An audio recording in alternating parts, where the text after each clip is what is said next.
Ao longo dos anos, houve inúmeras histórias fictícias de danos causados a babás, tanto que se tornou um clichê no gênero de terror. Mas não é apenas algo que acontece em filmes ou lendas urbanas.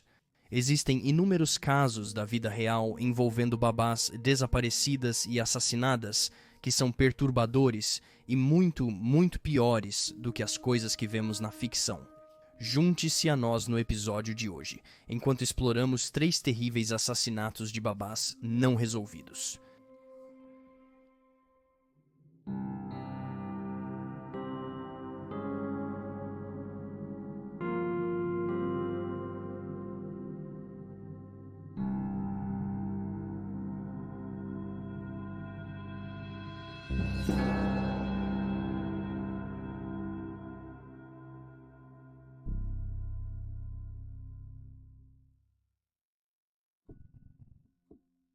Olive Walker. Por volta das 18h45 da noite de 15 de maio de 1970, Olive Walker, de 18 anos, deixou sua casa na rua Leslie, na cidade de Rotorua, Nova Zelândia.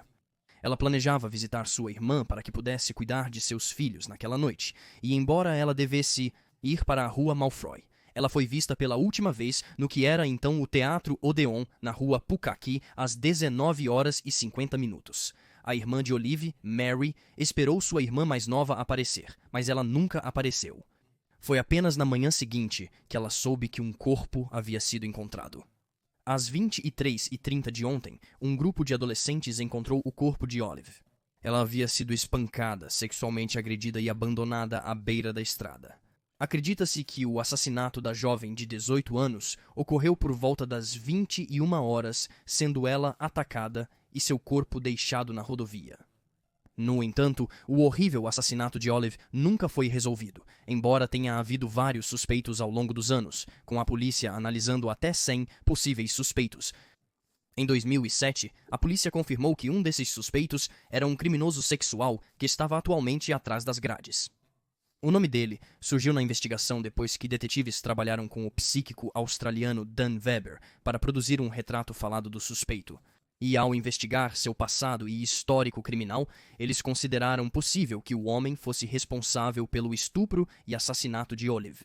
Apesar dos investigadores pretenderem conectar o suspeito ao caso por ácido desoxirribonucleico, perceberam que a escassez de tempo e recursos estava afetando o caso.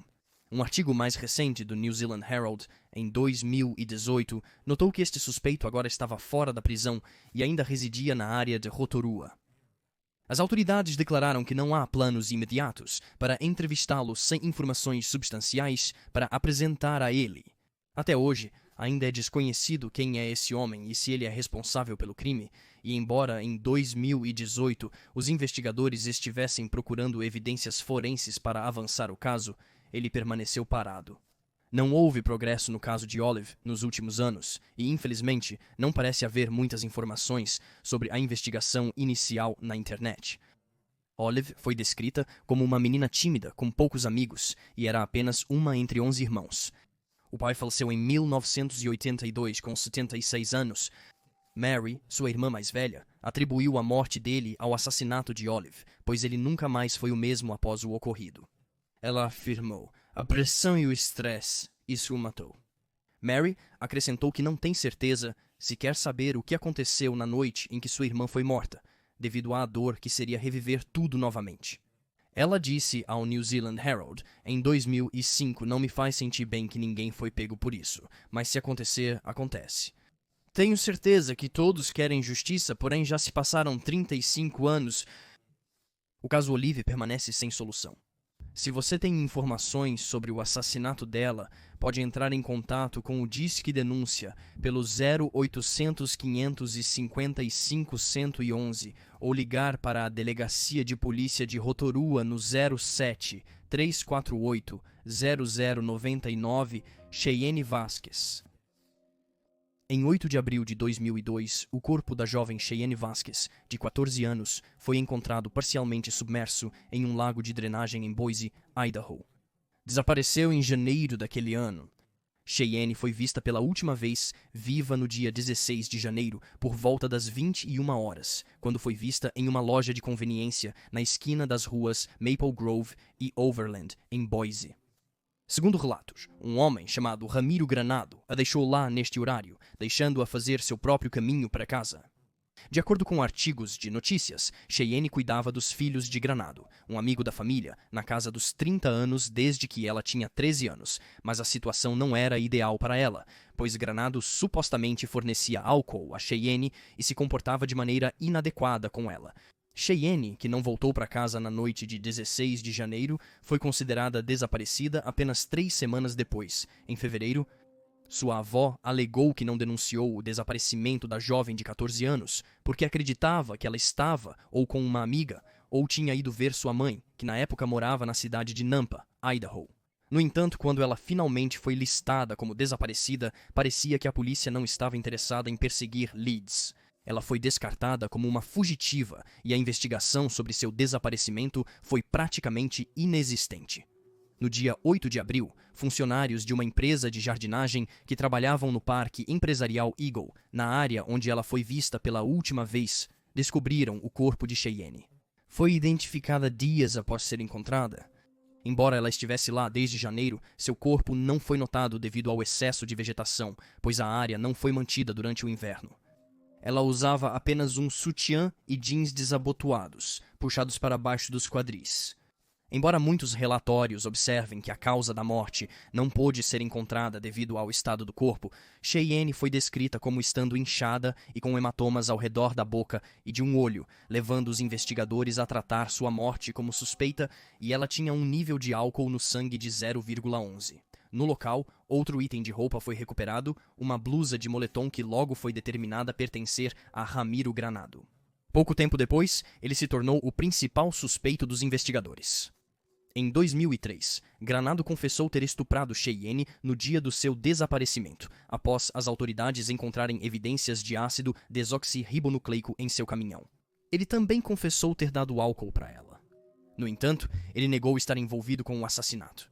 Ele foi acusado e condenado por conduta obscena com um menor e, em sua sentença, o juiz determinou que ele deveria cumprir pelo menos 8 anos antes de estar elegível para a liberdade condicional. Eles também notaram que Granado se aproveitou de Cheyenne e de sua vida familiar instável, usando a tristeza de sua vida para fomentar um relacionamento inadequado com ela. Seu advogado de defesa, por outro lado, argumentou que Granado, pai de 5 filhos, era simplesmente um homem de família que se meteu em uma grande encrenca.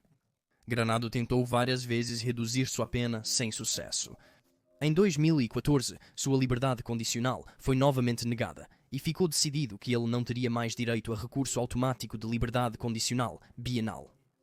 19 parentes e amigos enviaram cartas para o Conselho de Liberdade Condicional antes de uma decisão ser tomada, cada uma detalhando como Cheyenne era vulnerável e Granado se aproveitou dessa vulnerabilidade. 9 parentes compareceram à audiência. Sua tia Rachel declarou: "Sentimos falta dela todos os dias. Temos tantas perguntas, mas tão poucas respostas." O caso Cheyenne continua sem solução. Se você tiver alguma informação sobre o caso dela, pode ligar para o Crime Stoppers, no número 208-3432677, Kelly Cook. No dia 22 de abril de 1981, às 8h20, a rotina matinal da jovem Kelly Cook, de 15 anos rumo à escola, foi interrompida por uma chamada telefônica. Kelly, residente de Standard, Alberta, Canadá, era a mais velha de 3 filhos, uma estudante popular e academicamente habilidosa, e bem conhecida na área local como uma babá confiável. Então, quando o chamador daquela manhã ofereceu a ela um trabalho de babá, ela não disse não imediatamente. O problema com a ligação telefônica era que o homem do outro lado da linha não era alguém para quem Kelly havia trabalhado como babá antes, nem ela o havia conhecido. Bill Christensen afirmou que precisava dela como babá entre 20h30 e meia-noite naquela noite. Ele observou que havia recebido o número dela de outra babá que recusou o trabalho porque estava ocupada, e ele perguntou se ela poderia recomendar outras babás. Compreensivelmente, a família de Kelly estava preocupada com o trabalho e aconselhou-a a não aceitá-lo imediatamente, pois não tinham ideia de quem era Bill Christensen. A mãe dela sugeriu que ela indagasse na escola se alguém conhecia ou já havia trabalhado como babá para aquele homem. Se o conhecessem, ela aceitaria o trabalho, caso contrário, recusaria. Kelly concordou com essa ideia e partiu para a escola com o plano em mente. No entanto, não demorou muito para surgir outro problema. O comum sobrenome Christensen, em Standard, levou o jovem de 15 anos a receber informações confusas. Algumas pessoas tinham ouvido falar dele e não ouviram nada de ruim, mas ainda assim, era difícil dizer se este homem era o mesmo homem. Mesmo com a situação incerta, Kelly parecia serenada pelos colegas. Respostas. E então ela deixou sua mãe saber que as pessoas na escola o conheciam. Sua mãe, então, permitiu que ela aceitasse o trabalho. Às 23h30 daquela noite, um carro estacionou em frente à casa de Kelly. Ela se despediu de seus pais e irmãos antes de deixar a propriedade e entrar no lado do passageiro do veículo. Ela prometeu à mãe que ligaria assim que chegasse em segurança à casa do Bill, mas essa ligação nunca aconteceu. Horas se passaram e os pais de Kelly ficaram cada vez mais preocupados. Às 12h30, eles contataram a polícia para explicar a situação e denunciar o desaparecimento de sua filha. A polícia logo começou a procurar extensivamente por Kelly.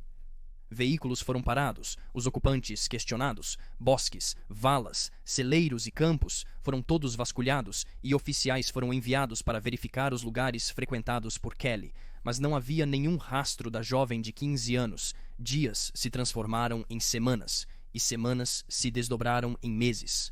Ninguém viu Kelly, ninguém ouviu falar dela, ninguém sabia se ela estava viva ou morta. Não foi até 28 de junho, pouco mais de 2 meses depois, que a família Cook e a cidade de Standard receberam uma resposta. Naquele dia, um grupo de adolescentes estava explorando o campo quando, perto do lago Shin, um reservatório a cerca de 2h30 da casa de Kelly, eles descobriram um corpo na margem do lago. Uma garota estava deitada de bruços, totalmente vestida, amarrada por cordas e pesada por blocos de concreto. Identificaram-na através de registros dentários, pois o corpo estava muito decomposto. Essa era Kelly Cook, de 15 anos desaparecida desde 22 de abril. Os relatórios indicaram que não houve agressão sexual e que ela morreu por asfixia. Logo após a descoberta do corpo de Kelly, a polícia concluiu que o assassinato dela foi planejado por vários meses.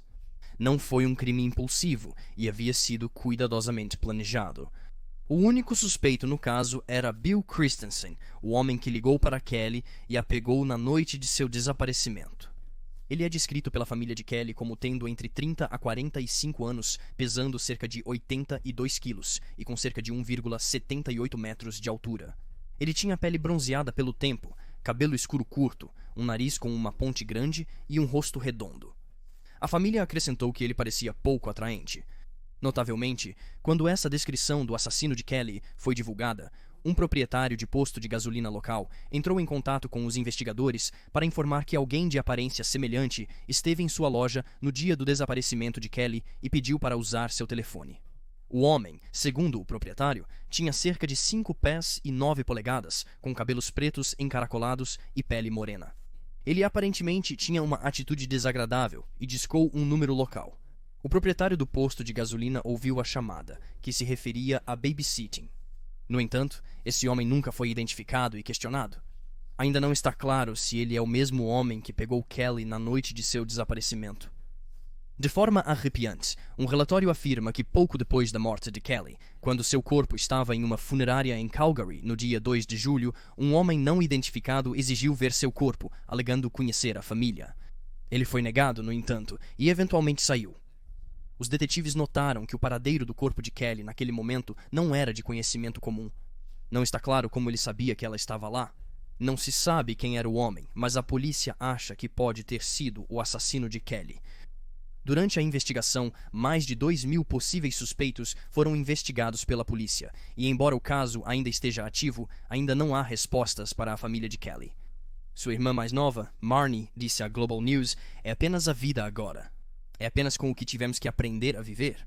Não há aceitação, nem encerramento, se quiser usar essa palavra. Ela acrescentou que, depois de tanto tempo sem saber, a ideia de finalmente ter respostas é tão aterrorizante quanto nunca tê-las. Se tudo mudasse amanhã e tivéssemos essas respostas, não sei se algum de nós está preparado para isso.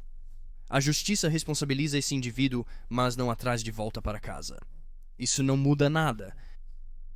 Assustadoramente, a polícia acredita que já encontrou e conversou com o assassino de Kelly, ao menos uma vez, mas não conseguem identificá-lo hoje, assim como em 1981. Uma recompensa de $100 mil está sendo oferecida pela vila de Standard por informações que levem à prisão e condenação do assassino de Kelly. Se você tem informações sobre o caso de Kelly, pode entrar em contato com a Delegacia de Crimes Graves do Sul de Airdrie no número 403-420-4900 ou, alternativamente, pode ligar para o Disque Denúncia no número 1-800-222-8477. E aí estão os fatos. Por favor, deixe um comentário abaixo com suas próprias ideias e especulações. E lembre-se de curtir este vídeo e se inscrever para apoiar o canal. Obrigado por assistir. Fique alerta, fique seguro e nos vemos na próxima vez.